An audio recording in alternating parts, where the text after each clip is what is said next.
आप आप सभी का सभी इस का चैनल मेरे में बहुत चैनल बहुत लव यू स्वागत है। जिंदगी आप सुन द रहे हैं अर्चना अनटोल्ड वर्मा की स्टोरी लिखी में हुई कहानी मृत स्वागत है। तृष्णा का आप सुन चौथा रहे हैं भाग। मेरी लिखी कहानी मेरी मृत बात क्या तृष्णा। तुम्हें समझ में आ रही है कि बच्चे हम दोनों के हैं, तो फिर तुम मुझे अकेले क्यों इतना अधिक सुनाते हो? तुम तो यूं मुझे सुनाते हो जैसे मैं उनकी माँ नहीं दुश्मन हूँ। और उनके बड़े होने पर नौकरी मेरे इंतजार में नहीं बैठी रहती कि मैं इतना अच्छा चांस गंवा देती। ये पैसा उनके ही काम आएगा और मैं अभी भी अपनी तमाम जिम्मेदारियां पूरी कर रही हूँ। ऑफिस में भी पूरा दिन काम करती हूँ और घर आकर पलंग नहीं तोड़ती, काम में ही लगी रहती हूँ। फिर रही बात जॉब छोड़ने की, तो इस बात की क्या गारंटी है कि 2-4 साल के बाद मुझे इतनी अच्छी जॉब और इतनी अच्छी पोस्ट मिलेगी?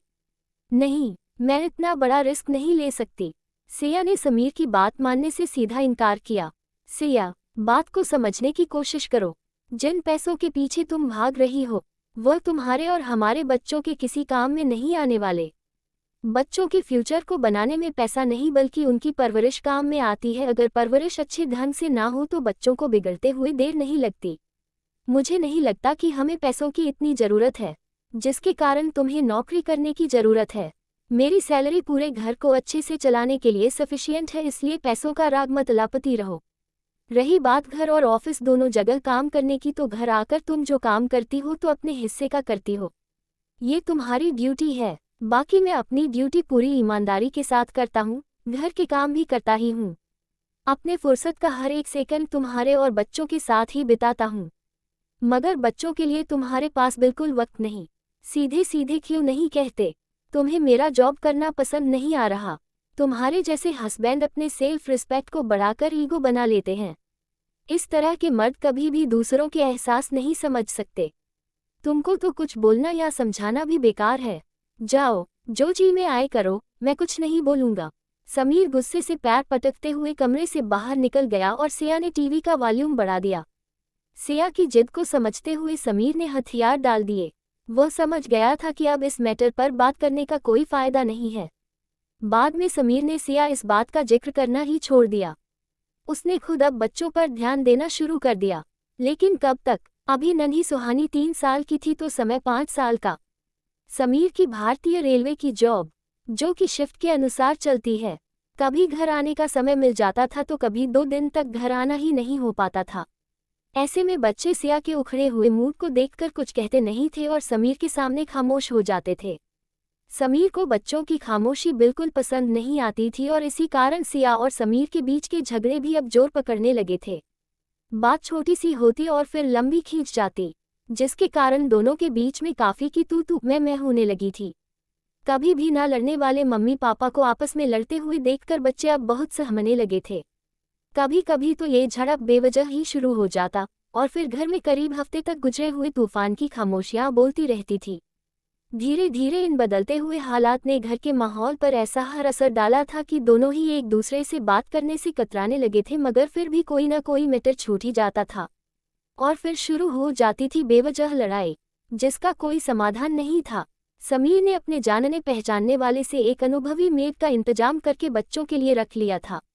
एक दिन वो ऑफिस में काम कर रहा था, तभी मेड का फोन आया कि सुहानी को वायरल है और वह खाना नहीं खा रही है।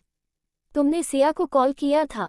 समीर ने पूछा। यस सर, मैडम फ़ोन नहीं उठा रही हैं, वह किसी मीटिंग में है। उनका मैसेज आया था कि उन्हें घर आने में देर हो जाएगी। ऐसे में सुहानी बेबी की दवा का टाइम निकल जाएगा। मेड ने कहा, तुम 5 मिनट के लिए घर पर रहो, मैं किसी तरह से आता हूँ। जब तक वह खाना नहीं खाएगी, उसे दवा नहीं देना है। समीर ने अपने आसपास बिखरे हुए सारे काम को देखकर उलझन में कहा, ओके सर, जल्दी आएगा। मेरे भी घर पर बच्चे अकेले हैं, मेड ने कहा। मेड बात सुनकर समीर सर पकड़कर बैठ गया। क्या करूं सिया, कैसे समझाऊं तुम्हें? एक मेड को भी ख्याल है कि उसके बच्चे घर पर अकेले हैं, लेकिन तुम अपने ऑफिस के काम में ऐसे डूबी हो कि तुम्हें ये भी ध्यान नहीं है कि सुहानी को 2 दिन से बुखार है। समीर ने अपने सर को दोनों हाथों से थामते हुए बेबसी में सोचा। तभी अचानक से किसी ने उसे कंधे पर हाथ रखा। समीर ने पीछे पलटकर देखा तो उसके सीनियर बॉस वहीं पर खड़े थे। क्या हुआ समीर, कोई प्रॉब्लम है क्या? उन्होंने पूछा। समीर एक पल के लिए सोच में पड़ गया और फिर उसने कह दिया, आई एम सॉरी सर, मेरी बेटी की तबीयत खराब है और मुझे अर्जेंटली घर जाना होगा। पर क्यों, घर पर सिया नहीं है क्या? उन्होंने कुछ सोचते हुए पूछा। वह पहले समीर की फैमिली से किसी पार्टी के दौरान मिल चुके थे। सर वह ऑफिस गई है और उसके ऑफिस में इस टाइम क्लोजिंग का टाइम चल रहा है, इसलिए छुट्टी नहीं है, समीर ने बेहद लाचारी के साथ बताया। सिया ने ऑफिस ज्वाइन किया है क्या? उन्होंने हैरान होते हुए पूछा। यस सर, एक मैगजीन का पब्लिकेशन हाउस है, उसी को ज्वाइन किया है। कितनी बार कह रहा हूँ कि जॉब छोड़ दो, बच्चों को तकलीफ हो रही है, लेकिन वह मेरी बात सुनने को तैयार ही नहीं होती, समीर ने उलझते हुए बताया। इस तरह से हाफ डे की छुट्टी मांगना उसे खुद ऑकवर्ड सिचुएशन लग रही थी। मजबूरी में सफाई दे रहा था। तुमने सिया को जॉब छोड़ने के लिए कह दिया? सीनियर ने हैरान होते हुए पूछा। उनकी हैरानी पर समीर को भी जबरदस्त हैरानी हुई थी। उनकी हैरानी का कारण न समझते हुए उसने असमंजस में हाँ सर हिलाया। बहुत हिम्मत वाले हो यार, कहाँ से लाते हो इतनी हिम्मत? अगर मैं घर पर यह बात कह दूं तो सबसे पहले बीवी ही फेमिनिज्म का डंडा लेकर खड़ी हो जाएगी और उनके पीछे पीछे उनकी सारी एनजीओ वाली सहेलियां महिला आयोग के साथ मेरे ऊपर घरेलू हिंसा प्रताड़ना का आरोप लगा देंगी। सर हंसते हुए बोले। उनकी बात पर समीर भी मुस्कुरा दिया। क्या करूं सर, बच्चे भी बहुत छोटे हैं, लेकिन सिया को कौन समझाए जब वह खुद समझना नहीं चाहती। समीर ने एक गहरी सांस छोड़ते हुए कहा, कुछ तुम करो, कुछ हम करें, मिलजुल कर कुछ गम कम करें। चिंता मत करो, हर घर की यही कहानी है। तुमको क्या, मुझे भी आज तक समझ में नहीं आता कि लोगों ने एजुकेशन और सक्सेस का मतलब जॉब से क्यों जोड़ रखा है। लोग हाउसवाइफ को कमतर दृष्टि से देखते हैं, इसलिए कोई भी लेडी अब हाउसवाइफ नहीं बनना चाहती, जबकि एक हाउसवाइफ पूरे घर की सेंट्रल हेड होती है। हमारी माँ को देख लो, भले ही कुछ ज़्यादा नहीं पढ़ी लिखी हुई थी, पर हमें पढ़ा लिखा कर इस लायक बना दिया। पर हमारी अर्धांगिनी श्वेता है, जिन्होंने आज तक बच्चे को लिखना भी नहीं सिखाया। जॉब से फुर्सत ही नहीं थी। हमारा तो चल जाता है क्योंकि बेटा अब बड़ा हो गया है, उसे हॉस्टल में डाल दिया है, इसलिए मैडम दिन भर एनजीओ में भी रहती है, तो मुझे कोई ज़्यादा परेशानी नहीं होती। घर जाने से पहले फ़ोन करके कंफर्म कर लेता हूँ कि घर पर है कि नहीं, वरना जब तक माँ है तब तक वो तो होती ही है। पर सुहानी और समय को तो दिक्कत हो ही रही है, वह तो अभी हॉस्टल में डालने लायक भी नहीं है कि मैं तुम्हें यह एडवाइस दे दूँ।